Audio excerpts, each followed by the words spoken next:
week 3 of Katie's season of The Bachelorette, and I gotta say, tonight's episode had a very different feel than our first two. It really felt like the focus was just on 3 men in the house, and we didn't even get to see a lot of things from, people like Greg and other favorites to potentially go deep in the show.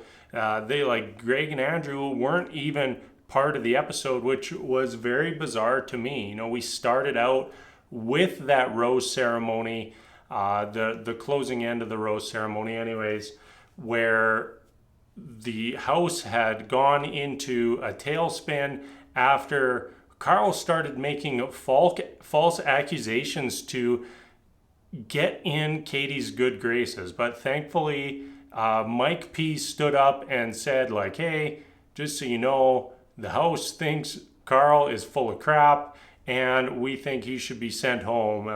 Katie leaves, comes back, and ding dong, Karl is done.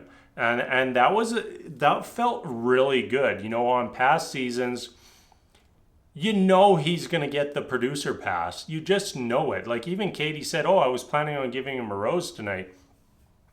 But thankfully he didn't, because really, we don't need him around. We don't need people like Karl to stick around. You had your spot in the sun. We learned that never to go to you if we ever need a motivational speaker. And now let's sweep him out and move on with the show. And thankfully, that is what happened.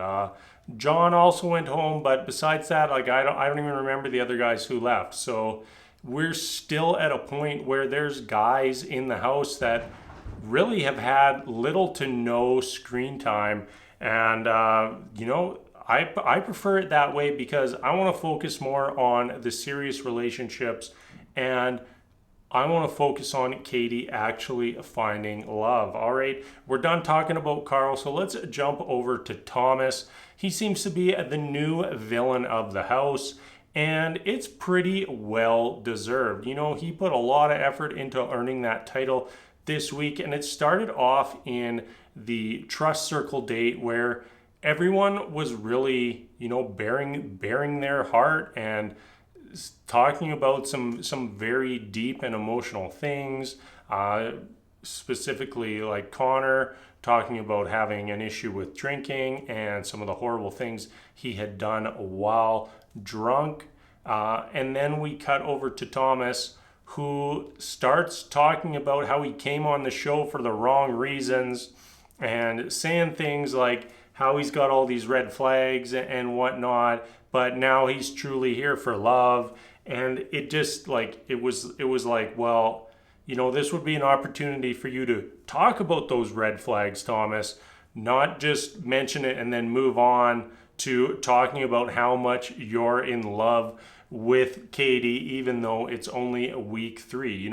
He could tell that he was digging himself a hole, so he went in with a classic Bachelorette strategy, and that is to throw the "I'm falling in love with you" Hail Mary.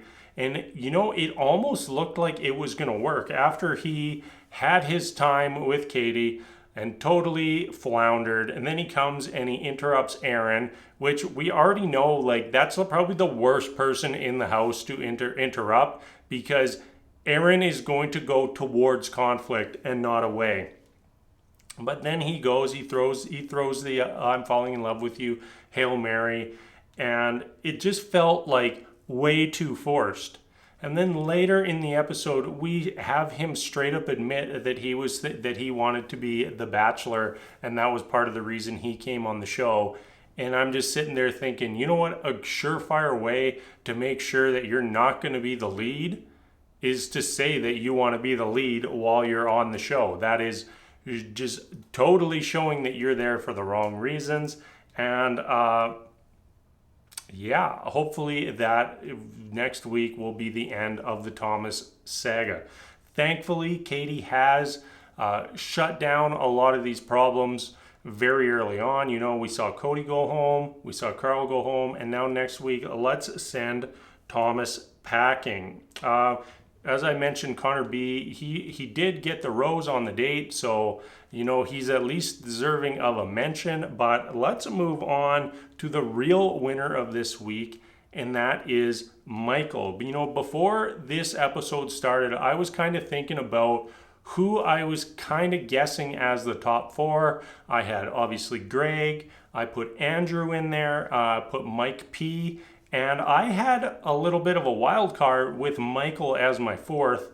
And then we hit this date, and this was one of the best dates I think I've ever seen on the franchise, period. If you weren't feeling emotional with what Michael was talking about, I don't know what to say to you, because he got me in the feels big time, and I, like many other people watching, absolutely fell in love with Michael tonight. And all of a sudden, he's now a front runner. I don't think many people would have said that last week.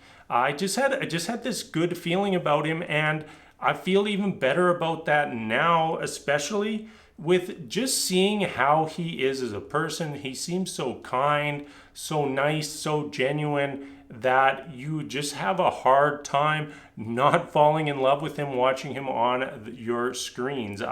No matter what happens on this season, I hope that he finds his second round at love. His story was so tragic. He fell in love. He got married. He had a kid. Wife gets breast cancer a couple years after she passes away. And then here he is on this show bearing his heart for all. And really, I hope that he is ready for that next chapter in his life. And I hope that he does find love. I felt like this episode alone had more depth than all of Matt James's season, and I am here for it. This is why I love the franchise. This is why I love watching this show. I want to see the love stories. I don't want to see the drama stories. I don't want to see the pettiness stories. I want to see love, and we started down that path here tonight with Michael, and I really, really appreciate it. I'm going to wrap things up there for this week. Karl, Thomas, Michael, that's our episode. I'll be back again next week, so hopefully say goodbye to Thomas. But until then, thank you so much for watching. Until next time, we'll see you later.